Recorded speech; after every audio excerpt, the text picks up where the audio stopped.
Assalamualaikum warahmatullahi wabarakatuh. Berjumpa kembali di channel Langit Bukit Menoreh Official. Di kesempatan kali ini, akan melanjutkan cerita di video sebelumnya, sebuah cerita karya Ebes, yang berjudul, Babat Negeri Leluhur, episode yang ke-32. Sebelum kita masuk ke ceritanya, tekan dulu tombol like video ini dan jangan lupa tekan juga tombol subscribe channel ini, dan nyalakan juga lonceng notifikasinya, agar tidak ketinggalan cerita-cerita lainnya. Dan seperti apa untuk kisahnya kali ini, langsung saja kita masuk ke ceritanya.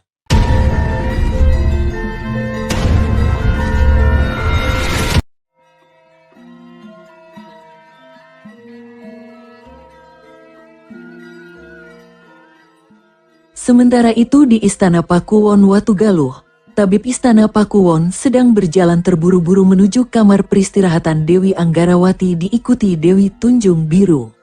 Sesampainya di kamar, tampak Ayu Galuh menunggui Dewi Anggarawati yang sedang berbaring di atas ranjang. "Mohon maaf jika hamba lancang Gusti Putri," ucap sang tabib sambil memegang tangan Dewi Anggarawati. Kemudian sang tabib menyentuh dahi dan leher Anggarawati. Tampak tabib Istana Pakuwon Watugaluh itu mengerutkan keningnya, kemudian memegang tangan Dewi Anggarawati lagi. Huek kembali Anggarawati muntah-muntah. Ayu Galuh buru-buru mengulurkan kendi tanah liat untuk menampung muntahan. Tabib Istana Pakuwon Watugaluh itu tersenyum. Ayu Galuh buru-buru mendekati pada lelaki tua itu. Wajahnya terlihat cemas melihat Dewi Anggarawati kembali muntah-muntah. "Maaf tabib, bagaimana keadaan Dewi Anggarawati? Apa sakitnya bisa disembuhkan?" "Tidak ada yang perlu diobati pada Gusti Putri Anggarawati ini, Gusti Putri Ayu," jawab si tabib. Ayu Galuh mendelik tajam ke arah tabib Istana Pakuwon Watugaluh itu. "Apa maksudmu berkata seperti itu? Jelas-jelas Kang Bok Anggarawati sakit. Kenapa tidak perlu diobati?" tanya Ayu Galuh gusar. Terbayang perkataan Panji Watugunung tadi pagi. Ayu Galuh benar-benar takut kalau sampai Panji Watugunung memarahinya. Tabib Istana Pakuwon Watugaluh hanya tersenyum tipis. "Maafkan hamba Gusti Putri, hamba berkata seperti itu karena Gusti Putri Anggarawati sedang hamil, jadi tidak perlu repot-repot diobati." "Apa?" teriak Ayu Galuh kaget mendengar ucapan si tabib. Sementara di ranjang, Dewi Anggarawati tersenyum bahagia mendengar berita kehamilan dirinya. Dewi Tunjung Biru juga tak kalah kaget. Anggarawati beruntung sekali. Sekarang dia mengandung anak Kakang Watugunung. Ayu Galuh buru-buru tersenyum tipis. "Ini berita penting. Sekarang Anggarawati mengandung. Besok harus aku yang mengandung," batin Ayu Galuh. Dewi Anggarawati segera berusaha bangun dari tempat tidurnya. "Tabib Istana, aku minta berita ini tidak boleh keluar dari kamar ini." "Hamba mengerti Gusti Putri," jawab si tabib sambil menghormat. Usai memberikan beberapa racikan ramuan penguat kandungan dan obat untuk mengatasi mual, si tabib Istana Pakuwon Watugaluh segera mengundurkan diri dari kamar peristirahatan Dewi Anggarawati. Matahari sudah hampir tenggelam di ufuk barat. Suara-suara burung malam dan jangkrik serta belalang mulai bersahutan. Panji Watugunung membawa ketiga selirnya ke rumah besar bekas rumah lurah Wanua Klakah. Raut wajah ketiga selir tampak berseri-seri. "Sesuai peraturan, malam ini aku yang pertama menemani Kakang Watugunung. Kalian tidak boleh mengacaukannya," ucap Ratna Pitaloka. "Tidak bisa Kang Bok, malam ini malam pertama kita bertiga. Kakang Watugunung harus bersama kita bertiga, iya kan Srimpi?" Sekar Mayang memandang ke arah Dewi Srimpi. Gadis itu hanya mengangguk begitu saja. "Kalian ini, mana bisa seperti itu?" Ratna Pitaloka memerah wajahnya.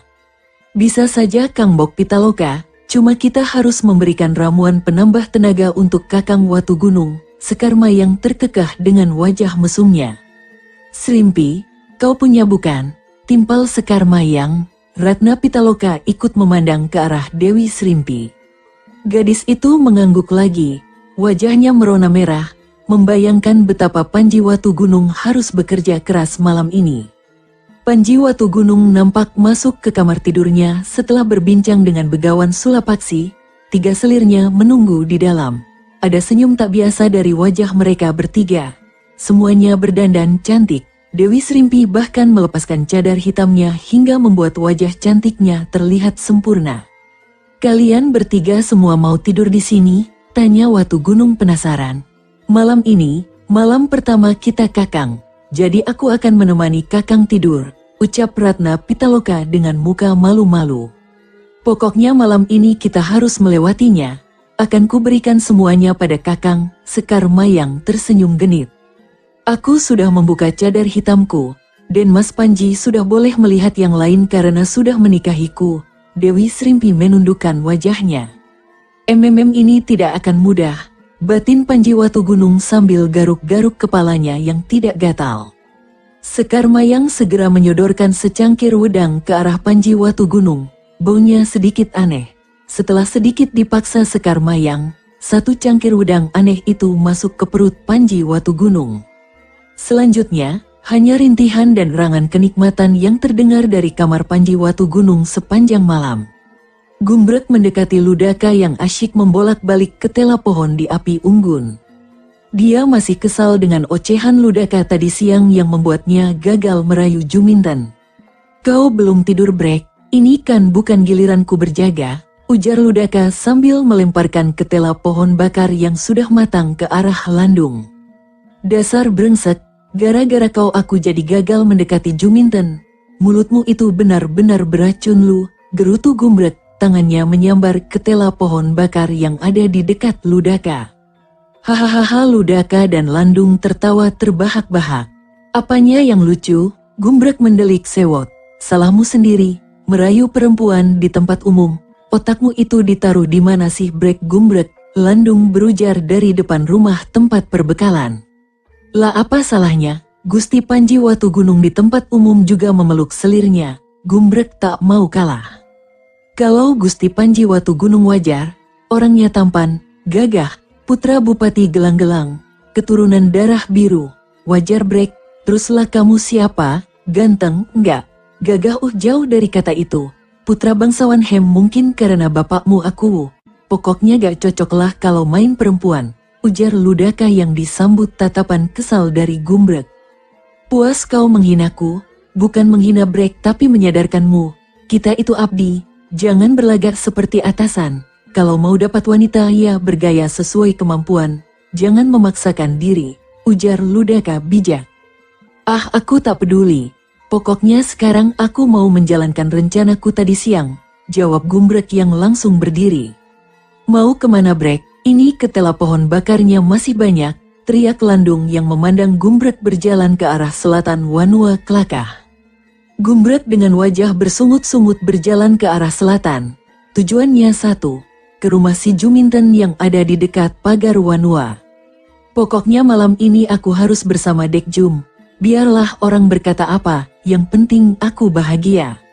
Saat Gumbrek hampir sampai di rumah Juminten, sesosok bayangan berkelebat cepat membekap mulut Gumbrek.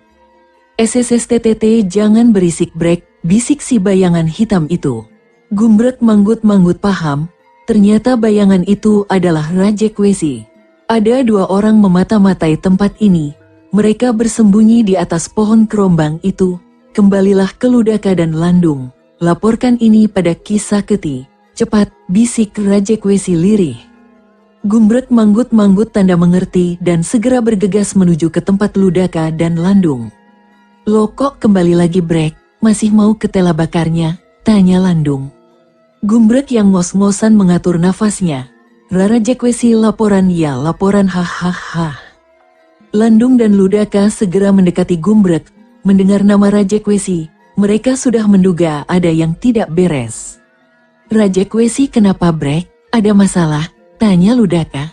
Rajek Wesi berkata, "Ada dua orang yang memata-matai tempat ini. Mereka bersembunyi di pohon kerombang di ujung Wanua. Kita disuruh lapor sama Ki Saketi segera," ujar Gumbrek. Landung dan Ludaka saling berpandangan seolah-olah berbicara. Setelah Ludaka mengangguk, dia melesat ke arah selatan sedangkan Gumbrek dan Landung berlari ke tempat Ki Saketi. Kebetulan Ki Saketi masih terjaga dan berbincang-bincang dengan Jarasanda, Marakeh, Rakai Sanga dan Manahil di serambi tempat tidurnya. Ki, Rajekwesi melaporkan ada 2 orang memata-matai tempat ini. Mereka bersembunyi di pohon kerombang di ujung selatan Wanua ini. Ludaka dan Rajekwesi sudah mengepungnya, ujar Landung. Keparat, cari masalah rupanya. Ayo kita ke sana. Ki Saketi segera menyambar pedangnya. Jarasandha, Rakai Sanga, dan Marakeh segera bergegas keluar serambi. Manahil, bangunkan pendekar Warigalit. Baik Ki. Tubuh gempal Manahil segera berlari ke tempat Warigalit dan Ratri. Apa tidak sebaiknya kita membangunkan Gusti Panji Watu Gunung Ki? Gumbrek menyampaikan usulannya. Semua mata orang di situ melotot tajam ke arah Gumbrek. Kau mau dipancung lehermu, Brek? Manahil dan Warigalit sudah sampai di tempat Ki Saketi dan anggota pasukan Garuda Panjalu lainnya. Mereka segera bergerak cepat menuju ke arah yang ditunjukkan Rajekwesi. Di ujung selatan Wanua Klakah, ada sebuah pohon kerombang besar. Di atas pohon besar itu, 2 pasang mata menatap ke arah Wanua Klakah tanpa berkedip. Sementara di bawah pohon itu, Rajekwesi perlahan menarik busur panahnya. Sebagai ahli memanah, mata Rajekwesi sangat tajam seperti menembus kegelapan malam. Ilmu warisan gurunya si mata malaikat yang terkenal dengan kemampuan melihat yang luar biasa. Ludaka pun sudah memutari pohon kerombang itu dan memastikan tidak ada jebakan atau senjata rahasia yang mengancam. Rombongan pasukan Garuda Panjalu bergerak cepat melingkari pohon. Ki Saketi yang sudah di dekat Rajekwesi segera memberi tanda untuk memanah. Rajekwesi mengangguk tanda mengerti. Pelan saja, Rajekwesi mengincar kaki salah satu pengintai itu. Wut Crep Aug sambaran anak panah Rajekwesi tepat menancap di kaki kanan sang pengintai. Melihat kawannya terkena panah, pengintai satunya segera sadar mereka sudah ketahuan. Ketika memindahkan kakinya, tak sengaja menyenggol daun kerombang lebar. Dan Wood, sebuah anak panah melesat cepat menghajar kaki kiri si pengintai itu. Orang itu meraung keras. Warigalit segera melompat ke udara menuju suara. Ajian sepi anginnya benar-benar membuat tubuhnya seringan kapas. Tak berapa lama kemudian, Warigalit membawa 2 pengintai yang terluka itu turun. Dari pakaiannya, terlihat 2 orang itu bukan penduduk biasa. Warigalit melempar tubuh mereka ke depan Ki Saketi. Rakai Sanga, Marakeh, bawa mereka ke tempatku. Ki Saketi memberi perintah. Rakai Sanga dan Marakeh memapah 2 orang itu yang pincang karena panah Rajekwesi diikuti seluruh anggota pasukan Garuda Panjalu dan Warigalit. Sesampainya di pagar kediaman Ki Saketi, 2 orang itu dilemparkan ke halaman rumah. Katakan dengan jujur, kalian siapa? Ada tujuan apa mengintai Wanua ini? Ujar Ki Saketi sambil menatap tajam ke arah mereka berdua. 2 orang itu tidak menjawab. Tiba-tiba, plak-plak. Gumbrek menampar pipi 2 orang itu dengan keras. Kenapa kau menamparnya, Brek? Jangan bilang kalau ada nyamuk lagi, teriak Ludaka. Gumbrek acuh tak acuh menjawab. Mulut mereka ada perekatnya. Dari sudut bibir mereka, darah segar mengalir keluar. 1 gigi tanggal dari kerasnya tamparan Gumbrek. Masih tak mau menjawab, Gumbrek, tampar mereka lagi, teriak Ki Saketi mulai gusar. Gumbrek menyeringai lebar. 2 orang pengintai itu mulai pucat. Mereka khawatir gigi mereka ompong jika ditampar Gumbrek lagi. Ampun, jangan tampar lagi, kami akan bicara, ujar lelaki bertubuh kurus. Cepat katakan, jangan bertele-tele, kali ini Jarasandha bicara. Tangan kanannya sudah siap mencabut keris Kiai Klotoknya. Ampuni kami mata-mata racun kembang dari lembah Selaksa Kembang, ujar lelaki bertubuh kurus. Bukankah racun kembang semua anggotanya wanita? Kalian jangan menipuku, teriak Ki Saketi geram. Kami tidak bohong, kami punya raja berbentuk kembang di punggung. Silahkan periksa kalau tidak percaya, ujar lelaki bertubuh gempal dengan ketakutan. Ludaka segera menarik baju pria bertubuh gempal itu dan benar saja, sebuah raja bergambar kembang ada di situ. Ludaka mengangguk pada Ki Saketi. Lantas apa tujuan kalian memata-matai tempat ini? Ujar Ki Saketi kemudian. Kami mata-mata luar, tidak boleh ke lembah Selaksa Kembang. Kami menerima tugas, untuk memata-matai tempat ini karena tempat ini akan menjadi tempat alas larangan berkumpul, ujar si badan gempal. Warigalit dan Kisaketi saling berpandangan. Marakeh, Rakai Sanga. Ikat mereka dan kurung di rumah kosong. Jaga baik-baik jangan sampai lepas. Nasib mereka biar Gusti Panji sendiri yang memutuskan, ucap Kisaketi. Marakeh dan Rakai Sanga segera menyeret tubuh kedua orang itu ke rumah kosong dan mengikat mereka. Malam segera berganti pagi, cahaya matahari memerah di ufuk timur. Ayam jantan bersahutan membangunkan semua orang di Wanua Klaka. Panji Watu Gunung membuka matanya saat sinar matahari menembus jendela kamar yang dibuka oleh Dewi Serimpi yang tersenyum manis. Wanita itu melirik Panji Watu Gunung. Semalam suaminya membuat dia kelelahan. Panji Watu Gunung melihat tempat tidurnya yang acak-acakan. Kedua selirnya yang lain masih tertidur pulas. Teringat kejadian tadi malam membuat Panji Watu Gunung tersenyum tipis. Entah ramuan apa yang dia minum sampai mampu melayani ketiga selirnya sekaligus. Perlahan, dia memindahkan tangan selir-selirnya yang memegang bagian tubuhnya. Setelah berpakaian dibantu Dewi Serimpi, Panji Watu Gunung segera keluar dari dalam kamar. Di serambi depan, semua anggota pasukan Garuda Panjalu sudah menunggu. Tumben, pagi-pagi buta begini sudah berkumpul. Ada masalah apa? Tanya Panji Watu Gunung keheranan. Maafkan kami Gusti Panji, sebenarnya tadi malam ada 2 mata-mata yang tertangkap. Sekarang dia kami amankan di rumah kosong, jawab Kisaketi. Lantas apa yang berhasil kalian korek dari mulut mereka? Panji Watu Gunung penasaran. Mereka dari perguruan racun kembang di lembah Selaksa Kembang Gusti Panji, di Anjuk Ladang bagian selatan. Tujuan mereka untuk memata-matai tempat ini atas perintah pemimpin mereka. Mereka tahu tempat ini akan menjadi markas sementara alas larangan, laporan Kisaketi. Ada berita, pemimpin racun kembang mempunyai dendam pribadi pada alas larangan. Mungkin itu akar masalah di antara mereka Gusti. Sepertinya masalah ini bertambah panjang, batin Panji Watu Gunung. Baiklah kita perketat pengawasan di jalur bukit dan sungai, serta siapkan seorang penunggang kuda tercepat yang bisa mengabari Pakuwon Watu Galuh jika terjadi masalah. Sendiko dawuh Gusti Pangeran, ujar seluruh anggota pasukan Garuda Panjalu. Mereka segera membubarkan diri untuk melanjutkan tugas mereka masing-masing. Tinggal Warigalit dan Panji Watu Gunung yang diserambi. Maafkan aku Kakang Warigalit, aku merepotkan Kakang di situasi seperti ini, ujar Panji Watu Gunung. Adi Panji jangan seperti itu, kita semua saudara. Membantumu adalah tugasku sebagai kakak seperguruanmu, Warigalit tersenyum tipis. Oh iya aku sampai lupa menanyakan kabar guru dan paman guru. Bagaimana kabar mereka berdua Kakang? Tanya Watu Gunung bersemangat. Guru dan paman guru baik-baik saja. Mereka bangga mendengar kamu mengharumkan nama Padepokan Padas Putih. Sebenarnya, selain aku ingin bertemu denganmu, ada satu hal yang mengganggu pikiranku Adi. Warigalit menghela nafas panjang. Apa itu Kakang kalau boleh tahu? Kembali Panji Watu Gunung bertanya. Aku sudah lama mendengar berita bahwa Maharaja Garasakan merencanakan penyerangan ke Daha. Aku ingin sekali bergabung dengan pasukanmu kalau diizinkan.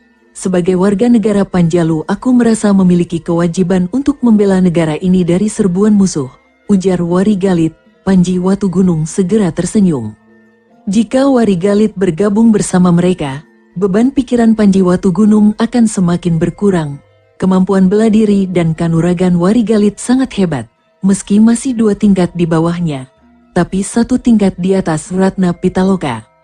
Aku terima Kakang, aku senang Kakang ada di sini. Watu Gunung tersenyum tipis, belum sempat meneruskan kata-katanya, teriakan keras terdengar. Gusti Panji, ada 2 orang menuju kemari, teriak seorang prajurit Garuda Panjalu dari Pakuwon Kunjang, Widarba, berlari mendekati Panji Watu Gunung dan Warigalit. Kenapa tidak kau hentikan mereka? Panji Watu Gunung berdiri diikuti Warigalit. Ampun Gusti, Kisaketi dan Jarasanda sedang menghadapi mereka di pintu Gapura, ujar Widarba. Panji Watu Gunung dan Warigalit diikuti Widarba melesat cepat menuju ke arah Gapura Wanua Klaka. Ki Saketi dan Jarasandha sedang bertarung melawan sepasang pendekar berbaju putih. Kelihatannya pertarungan mereka berimbang. Panji Watugunung mengenali mereka, sepasang Sriti perak. Berhenti, teriakan keras Panji Watugunung segera menghentikan pertarungan. Jarasandha masih bersiaga dengan keris Kiai Klotok di tangannya. Sepasang Sriti perak melihat Panji Watugunung segera tersenyum. Mereka mengenali pemuda yang membawa pedang bersarung merah itu. Pendekar pedang naga api, lama tidak bertemu, ujar Sriti Lanang kepada Panji Watugunung. Paman Sriti Lanang, bagaimana bisa sampai ke tempat ini? Tanya Watugunung sopan. Ceritanya panjang pendekar, ujar Sriti Lanang sambil menghela nafas. Baiklah kita cerita sambil beristirahat di kediamanku paman. Oh iya, ini adalah Ki Saketi dan yang itu adalah Jarasandha. Mohon maaf atas kelancangan mereka berdua pada paman dan bibi, Panji Watugunung sopan. Kesalahpahaman kecil pendekar, kami yang bersalah, mohon dimaafkan, ujar Sriti Wadon. Mari paman dan bibi, Panji Watugunung, diiringi Warigalit serta sepasang Sriti perak dan Ki Saketi melangkah menuju kediaman Watugunung. Sementara Jarasandha dan Widarba kembali berjaga di Gapura Wanua. Sesampainya di kediaman Panji Watugunung, mereka semua berkumpul di serambi rumah. Lalu mereka berbincang hangat. Ternyata setelah bertamu ke Padepokan Anggrek Bulan, sepasang Sriti perak kembali ke Bukit Kapur saat mendengar Padepokan Bukit Kapur diserang oleh lembah hantu, perguruan sesat penyembah setan. Sesampainya di Bukit Kapur, yang tersisa hanya puing bangunan. Mereka memutuskan untuk berkelana kembali dan akhirnya bertemu di Wanua Kelakah ini. Rupanya begitu, batin Panji Watugunung. Kemeriahan pertemuan bertambah saat Tiga Selir dan Ratri berkumpulnya bersama. Paman untuk sementara jika berkenan bisa ditinggal di sini. Tapi mohon maaf kami di sini dalam penyamaran untuk menjebak alas larangan yang akan kemari, kata Panji Watugunung selanjutnya. Sepasang Sriti perak saling berpandangan. Maaf pendekar pedang naga api. Sebenarnya kalian ini siapa? Mengapa begitu banyak orang seperti pasukan saja? Tanya Sriti Wadon.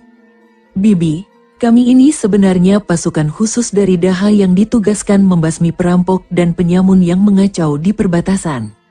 Nah, Kakang Watugunung ini adalah pemimpinnya, ujar Ratna Pitaloka menerangkan. Sepasang Sriti perak terkejut bukan main. Mereka berdua memang mendengar adanya berita tentang pasukan khusus dari Daha yang luar biasa. Mereka bahkan mampu mengalahkan perguruan Gunung Kematian yang selama ini terkenal sebagai sarang para perampok. Mereka dipimpin oleh seorang pangeran muda dari Daha. Sepasang Sriti perak segera bersujud kepada Panji Watugunung. Sepasang Sriti perak memberikan hormat kepada Gusti Pangeran. Paman, bibi kenapa seperti ini? Berdirilah paman, jangan membuat aku malu. Ayo berdiri paman, bibi, ucap Panji Watugunung. Sepasang Sriti perak tersenyum. Mereka hafal betul watak Panji Watugunung yang rendah hati meski sudah berada di tempat tertinggi tapi tidak merendahkan orang di sebelahnya. Mereka berbincang hangat sampai tengah hari. Sepasang Sriti perak bersedia membantu rencana Panji Watugunung. Begawan Sulapaksi berterima kasih karena sepasang Sriti perak ditempatkan di dekat kediamannya untuk menjaga keselamatan sang begawan. Seorang gadis cantik berbaju biru langit berkuda dengan cepat saat memasuki Wanua Kelakah. Kakang Watugunung ada di mana? Tanya Tunjung Biru kepada Jarasandha. Di rumah besar bekas rumah lurah Wanua Kelakah. Di pertigaan jalan itu belok ke kiri, ujar Jarasandha sambil menunjuk ke selatan. Dewi Tunjung Biru segera melesat cepat menuju ke arah yang ditunjukkan Jarasandha. Watugunung yang sedang berbincang dengan sepasang Sriti perak dikejutkan kedatangan Dewi Tunjung Biru. Ada apa Tunjung Biru? Ada hal penting Kakang Watugunung. Sebaiknya Kakang ke istana Pakuwon sekarang, ujar Dewi Tunjung Biru setelah menata nafasnya. Cih rubah betina itu pasti melancarkan rencana busuk. Aku ikut ke istana Pakuwon Kakang. Ada yang ingin ku beli di pasar sore di depan gapura istana, ujar Sekar Mayang sambil melirik ke arah Dewi Tunjung Biru. Baiklah, kita berangkat sekarang saja. Kakang Warigalit dan Paman Saketi, sementara Wanua kelakah ku titipkan kepada kalian." Wari Galit dan Kisah Keti mengangguk tanda mengerti. Usai berkata demikian, Panji Watu Gunung diikuti oleh Sekar Mayang dan Dewi Tunjung Biru segera melompat ke atas kuda mereka dan memacu kuda mereka meninggalkan Wanua kelakah. Seorang wanita parubaya yang masih terlihat cantik dengan dandanan tebal dan bibir merah merona sedang duduk di atas kursi kayu berwangi bunga. Di hadapannya, 5 orang muridnya sedang duduk menunggu perintah. Dia adalah Dewi Kembang Wengi, guru sekaligus pemimpin tertinggi dari Padepokan Racun Kembang. Perguruan aliran hitam itu terkenal dengan ilmu racun dan kelakuan murid-muridnya yang tak bermoral. 2 murid utamanya, Racun Hati dan Kembang Setan, adalah tokoh-tokoh dunia persilatan aliran hitam yang terkenal keji dan sadis. Sedangkan 3 murid tingkat 2-nya, Dewi Kantil, Dewi Kenanga dan Dewi Kamboja, tersohor karena kebinalan mereka. Meski tidak setenar kala Jengking Biru, Racun Kembang cukup diperhitungkan. Anggota perguruan itu sekitar 100 orang. "Kantil, apa belum ada kabar dari 2 mata-mata kita di Watu Galuh?" tanya Dewi Kembang Wengi kepada muridnya, Dewi Kantil. "Belum, Guru. Berita terakhirnya setan muka bopeng sudah menguasai tempat di mana Dewa Angin akan bermarkas. Tapi belum ada kelanjutannya, Guru," jawab Dewi Kantil. Aku tidak sabar membantai laki-laki busuk itu. Kantil, bawa Kenanga dan Kamboja ke Watu Galuh. Jangan sampai ribut dengan mereka.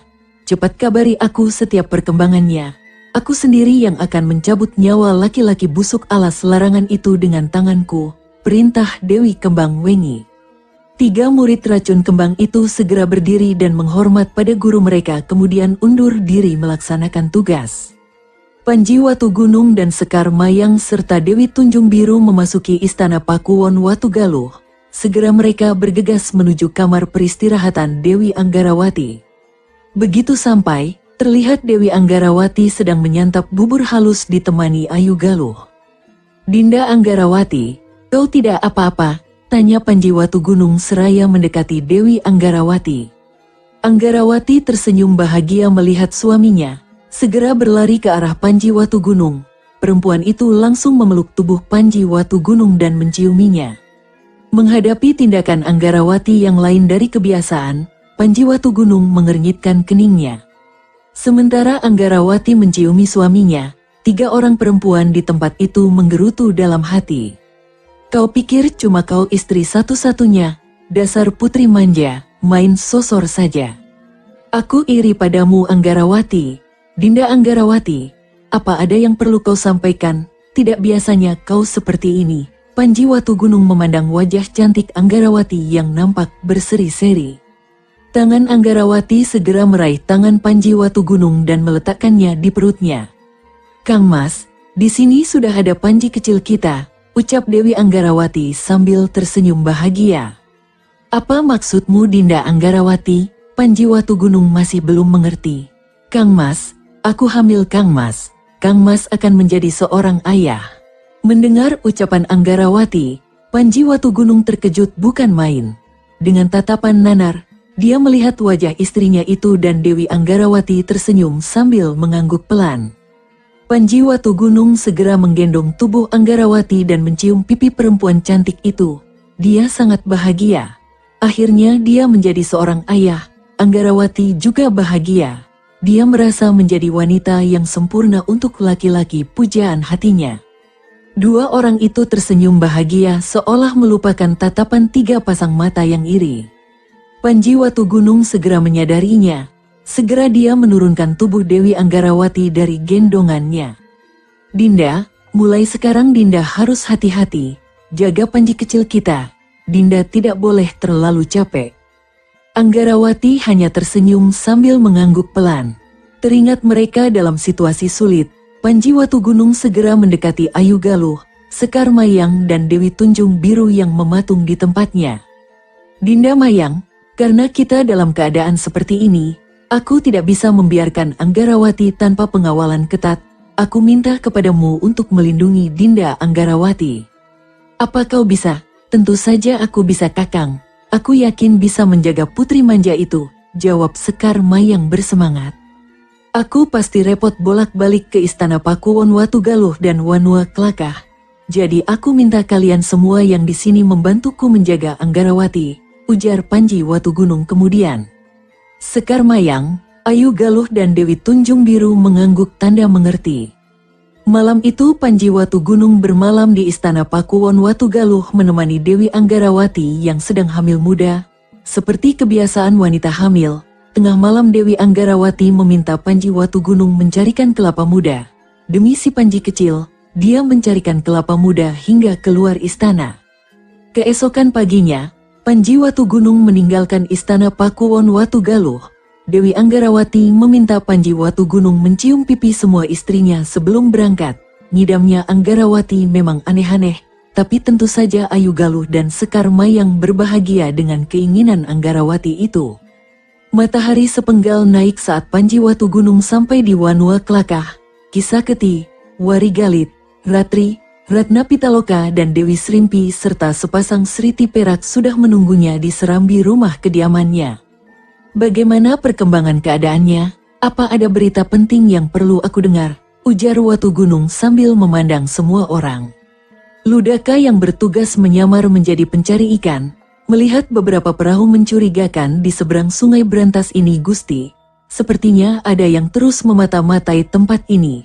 Dan dari mata-mata racun kembang, mereka berkata kemungkinan hari ini akan ada yang datang ke sini karena mereka tidak memberikan berita ke penghubung racun kembang yang ada di Wanua Tajur. Kisaketi melapor. Wanua Tajur, bukankah itu di seberang sungai? Tanya Watugunung. Dia pernah mendengar tentang wilayah itu. Benar Gusti, apa sebaiknya yang kita lakukan? Kisaketi menghormat. Aku akan menyamar dengan Kakang Warigalit ke tempat itu. Akan ku coba mengamati situasi di sana. Perintahkan pada Ludaka dan Landung untuk mendekatkan perahu ke sekitar tempat itu. Yang lain tetap bersiaga, ujar Panji Watugunung yang segera dibalas anggukan kepala dari semua orang. Ludaka dan Landung segera mendorong sampan kecil tengah sungai Berantas. Mereka mengayuh sampan kecil itu dengan cepat. Warigalit dan Panji Watugunung yang berpakaian biasa dan mengenakan caping bambu duduk di bagian depan sampan. Mereka menurunkan Panji Watugunung dan Warigalit agak kejauh dari dermaga Wanua Tajur yang sedang terlihat ramai. Panji Watugunung dan Warigalit segera bergerak cepat menuju ke Wanua, sedangkan Ludaka dan Landung meneruskan kegiatan mencari ikan. Di timur Wanua Tajur, sebuah warung makan terlihat ramai.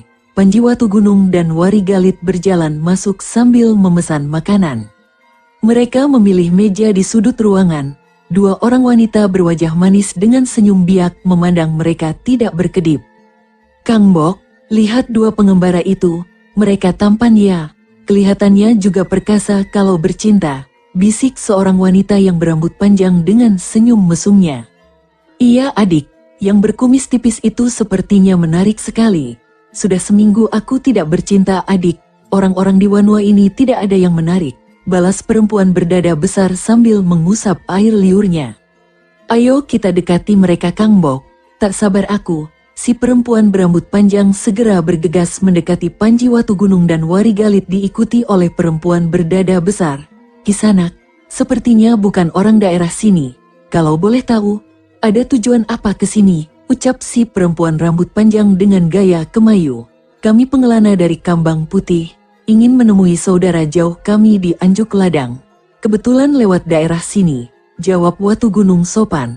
Warigalit hanya diam.